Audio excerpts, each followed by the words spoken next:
On Locked on Dolphins. Today is Wednesday, June 29th, 2022. Today on the show, the first of a two-part series looking at the most challenging non-quarterback matchups for the Dolphins for every game on the 2022 schedule. You are Locked On Dolphins, your daily Miami Dolphins podcast, part of the Locked On Podcast Network, your team every day.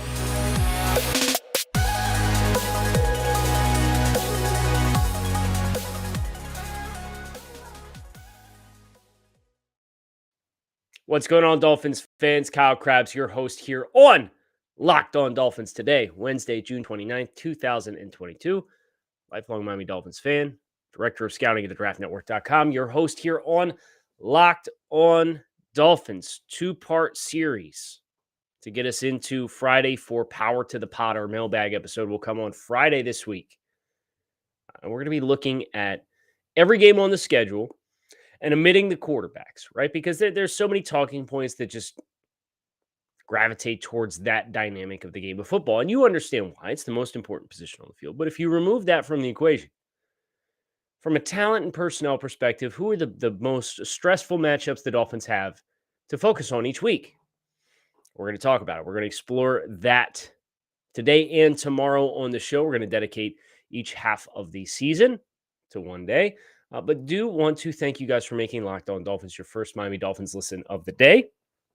And we do have to acknowledge the news that the Dolphins will be commemorating, as we figured would be the case, the 1972 undefeated Super Bowl championship team, the only undefeated Super Bowl champions in the history of the NFL, for the Pittsburgh Steelers Sunday night football game later this fall.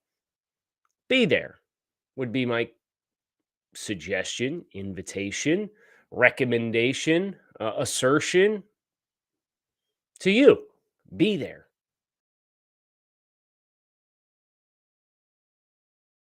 Anniversary of that undefeated season.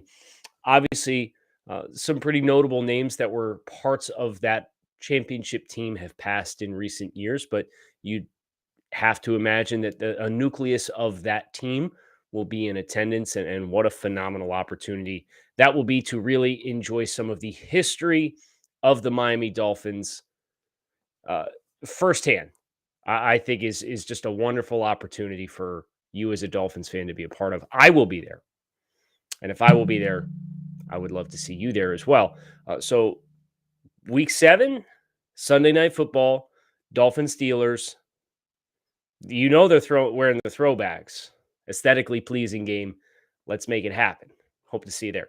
So the kind of core of today's and tomorrow's show, looking at the schedule, we're going to take the first and the second half of the season and omitting the quarterbacks, who are the most stressful individual matchups that we're going to have to acknowledge on a weekly basis. So we're going to dive right in. We're going to look at the first half of the schedule today, looking at New England at Miami for week 1. And for some of these matchups, such as this game, I don't think quarterback would be in the discussion. Now, you have Lamar Jackson and Joe Burrow and Josh Allen the next 3 weeks. Yeah, they'd be in the discussion for like, man, you got to really figure out a plan to account for them. But that's kind of the fun part of this exercise. So New England at Miami, I think there's a couple of matchups that you do need to be mindful of. I think the most pressing one is Christian Barmore, the interior defensive lineman. For the Patriots, matching up against some guys on your offensive interior who are going to be playing in different spots, right? You think about Connor Williams potentially manning the center position and Lee Meikenberg potentially manning the left guard position. New guys in new spots versus a guy who is as dynamic as Christian Barmore is a little unsettling. It's certainly something that you keep an eye on and you make note of, and you're going to have to make sure you have a plan for that, whether that's pullers and traps, or you run away from him with your stretch plays and try and gas him out by running him horizontally. There's several different ways that you can do it. But if I look at the New England Patriots roster, I really feel good about the weapons that the Patriots have matching up against the defensive backs of the Dolphins. You'd like to think the individual matchups on the line with Wilkins and Sealer and Davis and Agba, like you're going to be able to hold your own in the trenches as well. So it's when Miami has the football, making sure they are accounting for in the right kinds of ways Christian Barmore. Week 2, Miami goes to Baltimore to play the Ravens. I flew into Baltimore last night on my way home from the Senior Bowl Charity Golf Classic and drove by M&T Bank Stadium, kind of made the mental note, tried to pick where my seats would be when I was driving on 95. There's certainly some matchups to be mindful of here. Tight end Mark Andrews is one, a problematic player to account for. I think Calais Campbell on the defensive line is another problematic player you're going to have to be really mindful of because he's a really good football player. They added Marcus Williams at safety.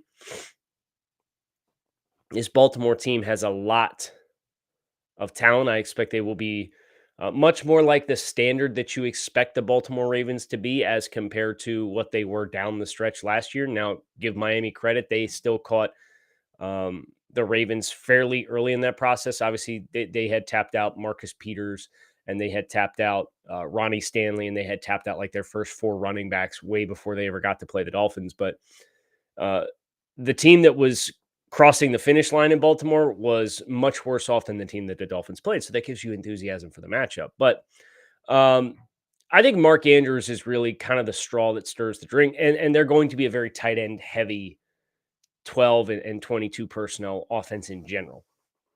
And you got that reinforcement when I had a chance to speak with former Ravens GM Ozzie Newsome on Monday. And he talked a little bit about kind of the trends of the league. We asked him, so much of the league is in 11 personnel and going that direction. And he's like, yeah, I mean, coach's responsibility to get your best players on the field. We look at the roster that we have, and you got a really good fullback in Patrick Ricard and Mark Andrews and the tight ends that you have. It makes sense, and it's a bonus that it's just a different look than what the rest of the league is kind of trending towards. So I would say Mark Andrews is probably the one that if you have an answer for him, you're really going to force the Ravens to play a kind of game that they don't want to play. Now, you also have to tackle in the running game and have to tackle efficiently, which is not always an easy task early in the season. So here's hoping that the Dolphins are mentally prepared for that. But if I had to isolate a single matchup, Mark Andrews. Now, week 3, the Buffalo Bills visiting the Miami Dolphins. Stephon Diggs has given the Dolphins some problems, but I do think we have to acknowledge the presence of Von Miller as a new body on this defensive front for the Bills. And he has historically been a left defensive end, and a left defensive end rushes off the right side of the offensive line, a.k.a. Tua's blind side, a.k.a. presumably Austin Jackson territory.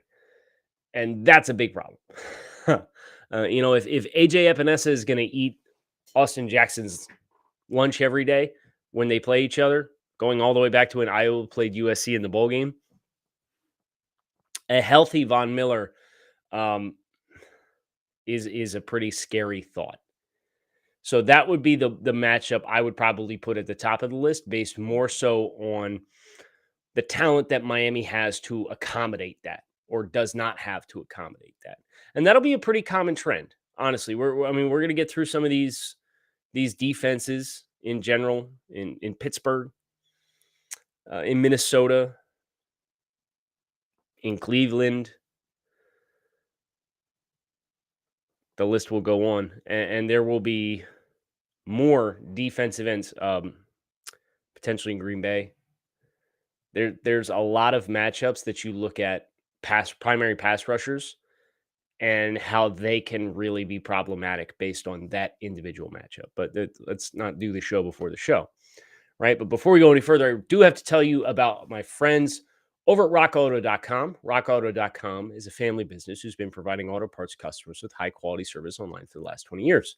So whether you're shopping for control modules, brake parts, taillights, motor oil, or even new carpet for your classic or your daily driver, rockauto.com has everything you need in one easy to navigate catalog. And in just a few clicks, you can get everything delivered directly to your front door. Best of all, prices are the same at rockauto.com for both professionals and do-it-yourselfers. So why would you shop anywhere else and spend it to twice as much for the same parts? So visit rockauto.com for all your auto parts needs today and rate Locked On in their How Did You Hear About Us box so they know we sent you. Amazing selection, reliably low prices, and all the parts your car will ever need at rockauto.com. We will go through week 9 today, which means we're a third of the way there. And now we have a short week on the road playing the Cincinnati Bengals. And here's what you know about playing the Cincinnati Bengals. I think the Dolphins are one of the teams that are as equipped as you possibly can be to match talent in their secondary, right? If you put Byron Jones on T. Higgins and you put Xavier Howard on Jamar Chase and you put either Javon Holland or Nick Needham against Tyler Boyd in the slot, depending on what your coverage shell is, you're going to have the opportunity to match up as good as anybody could hope for. But you do go into this game with the understanding that they are going to get theirs. That's kind of just the way it goes. So I think if you're expecting that you're going to put the clamps on Cincinnati and hold them to 125 passing yards with these weapons that they have outside, it's not going to happen, right? Like they're probably going to pass for 300 regardless. And it's just eliminating the explosive plays, eliminating the big run after catch opportunities that Jamar Chase created so many of last year by breaking tackles at the catch point, which was how he did it because he was not a primary separator, right? And there's always going to be that debate between Chase and Waddle and what the Dolphins did in 2021. Please don't go there. Tyreek Hill better. I digress. But I do think a matchup that can influence this game and would be the one that I would be the most worried about is who can consistently match with Joe Mixon out of the backfield. You know, they did lose Uzoma at the tight end position, who was, I thought, a pretty underrated player. So now it's Joe Mixon, right? You go into the game with Cincinnati knowing the receivers are going to get theirs, but can you eliminate Joe Mixon? And if you can't, man, it's going to be a really long day. So the linebackers against Joe Mixon would be the matchup that I would point to in a non-quarterback lens right now to say this is essential. And if you can't do this, you're probably going to lose a football game because Joe Mixon can be involved in the passing game. He's obviously a very good rusher as well. So you're going to have to control the line of scrimmage, and you're going to have really strong effort from your safeties and backers in coverage when you get matched up on him. The Jets in New York, week 5. And this matchup for me, if Carl Lawson's healthy, is probably Carl Lawson. Lawson missed all of last year with an injury. Injuries has kind of been the book on him, but when he's on the field, he's extremely potent as a pass rusher. And he's one of those squatty build types, really converts speed to power very well, but he's very violent with his hands as well. He's a very good football player. And him coming back for the Jets will bring a much needed added boost to the pass rush. And obviously they brought in Jermaine Johnson in the draft and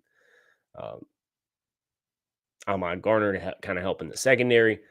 But yeah, I look at Carl Lawson potentially as a pass rusher. If they're going to be content to play him against Teron Armstead, then I'm going to have to find a new matchup, right? And it might be Elijah Moore if Elijah Moore is primarily playing in the slot, because you're going to have Corey Davis outside. You could put Garrett Wilson outside and put Elijah Moore in the slot. Because if you are, then Elijah Moore versus Needham, Brandon Jones potentially. If a linebacker tries to carry him in zone coverage, I don't like those matchups at all.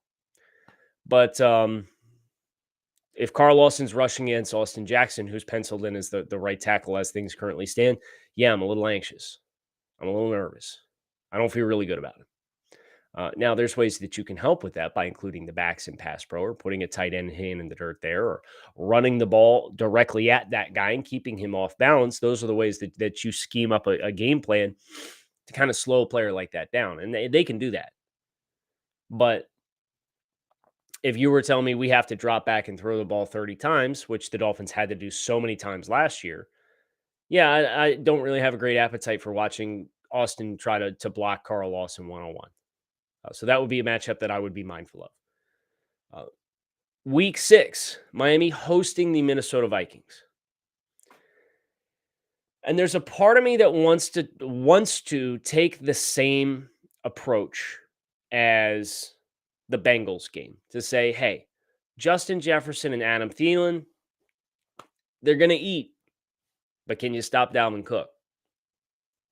But then there's also a part of me who wants to acknowledge what a healthy Daniil Hunter would be able to do for the Vikings defensive front. I think Eric Kendricks is still a very good football player at inside linebacker for them. But then you also just have the fact that Justin Jefferson might be a top 3 wide receiver in football. He's phenomenal. He's so good. He's so good, and he is going to get he's probably going to get a market reset contract next offseason, because he will be eligible for contract extension.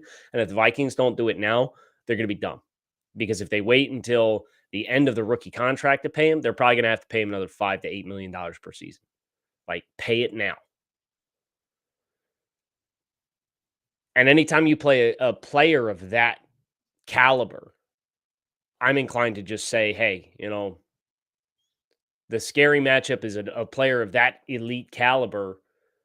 And if you shut him down, it's going to change the way they have to play. And you're going to have to beat us with your secondary options. And Dalvin Cook's a very good running back. Like, make no mistake about that. But I'd probably defer to the elite player in Justin Jefferson and just kind of say, hey, this could get real dicey for you real quick here. If you put Byron on him and they start throwing targeted throws back shoulder that Byron can't identify, and then he potentially takes a bad angle at the catch point, now you're really getting into explosive play. Like, that's probably a put X on him, mirror him all day. You're probably going to have to shade a little extra help over top. And that can allow Xavier, based on game situations, if he wants to be a little bit more selective to try and make a big play for himself, he's got the freedom to do it because he knows he's got help vertically and it's not going to get busted. But there's a lot of hard questions a player like Justin Jefferson forces you to ask yourself.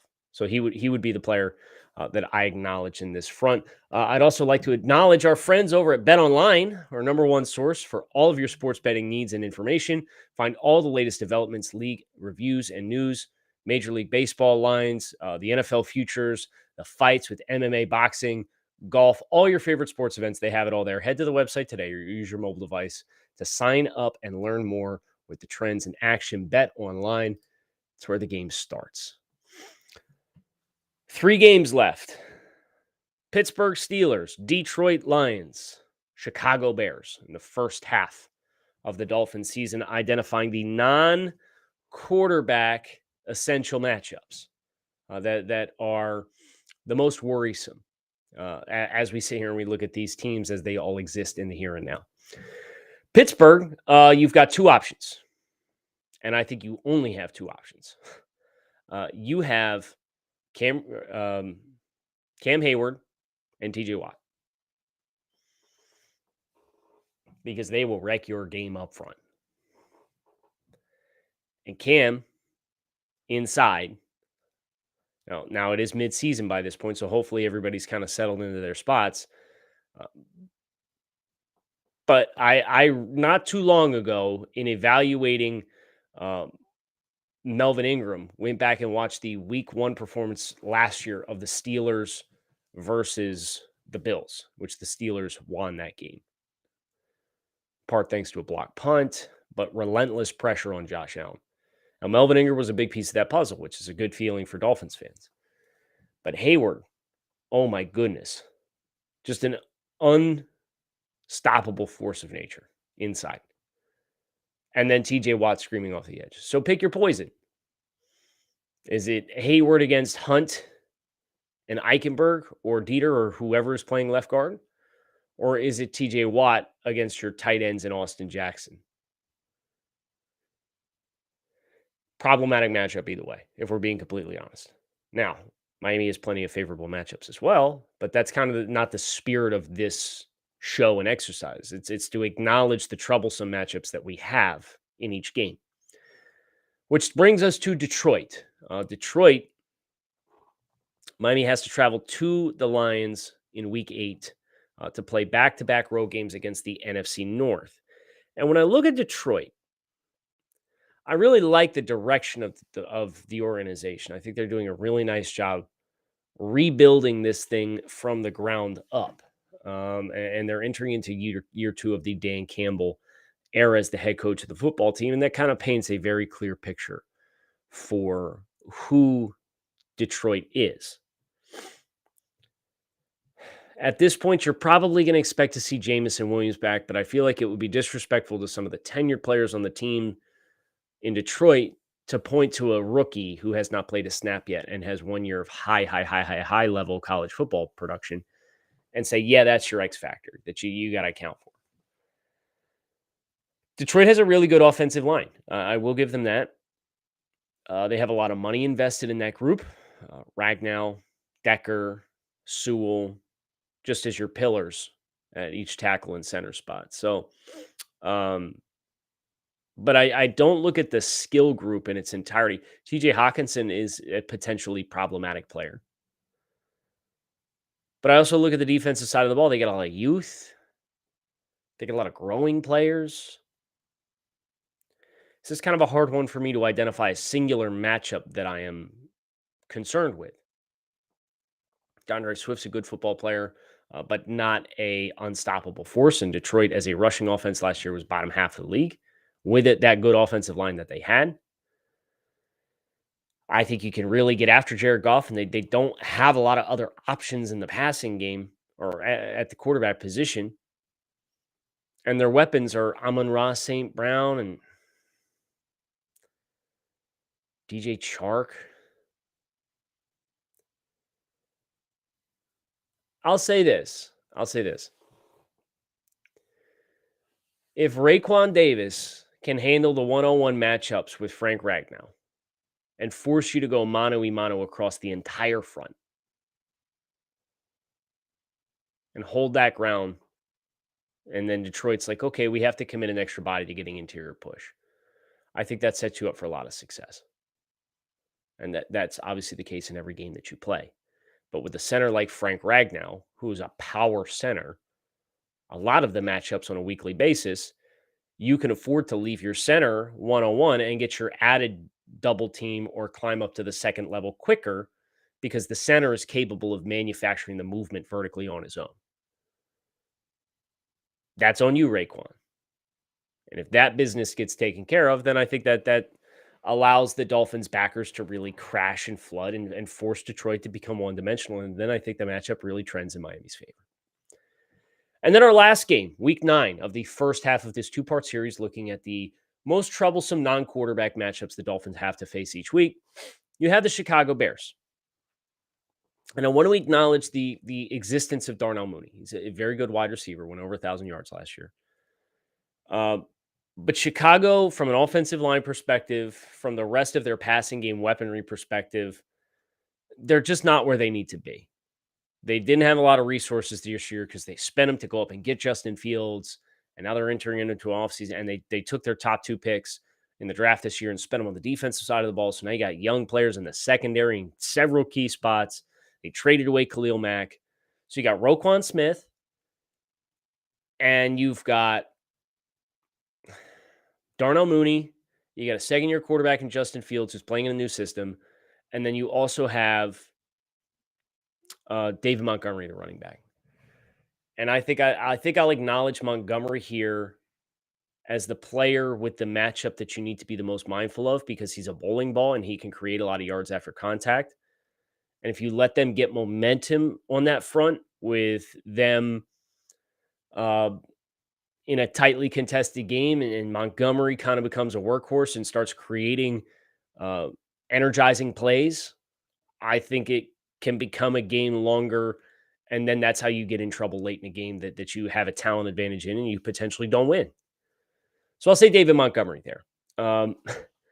But the next step in this exercise would obviously be to rank the severity of the matchups We're not going to do that today, and we're not going to do that tomorrow. But that will be a piece of content that we do, is we kind of rank the urgency of the non-quarterback matchups. But I could tell you the Chicago one is going to be very low on the list as far as urgencies of stopping, because I think Miami has so many significant talent advantages on other spots. But that's part 1 of 2 for this series, and I hope you guys enjoyed it. Kyle Krabs, Locked On Dolphins. Keep it locked in right here on Locked On Dolphins. Fins up, your team every day. Locked On Network. We don't just say it, we live it. Make it